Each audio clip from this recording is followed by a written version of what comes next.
আসসালামু আলাইকুম। সবাই কেমন আছেন? আশা করি ভালো আছেন।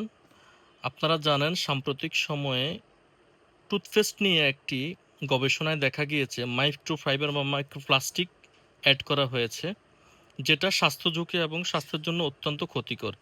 যে ৫-৬টি টুথপেস্ট স্বাস্থ্যের জন্য 100% নিরাপদ এবং মাইক্রোফাইবার, প্লাস্টিক ছাড়া পাওয়া গিয়েছে সেগুলো হচ্ছে কুলগেট সল্ট 100% নিরাপদ, কুলগেট ম্যাক্স ফ্রেশ 100% নিরাপদ, ইউজ করতে পারেন। কুলগেট ভিজিবল হোয়াইট ডেইলি 100% নিরাপদ, ইউজ করতে পারেন।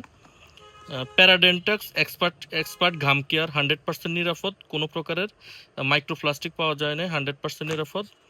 আর বেবিদের জন্য 100% নিরাপদ পাওয়া গেছে orange কডমো orange toothpaste, made in Thailand, 100% নিরাপদ, আপনারা ইউজ করতে পারেন। এবং স্বাস্থ্য সচেতন হওয়ার জন্য অবশ্যই এই বিষয়ে সচেতন হওয়া উচিত প্রত্যেকটি মানুষের। আসসালামু আলাইকুম।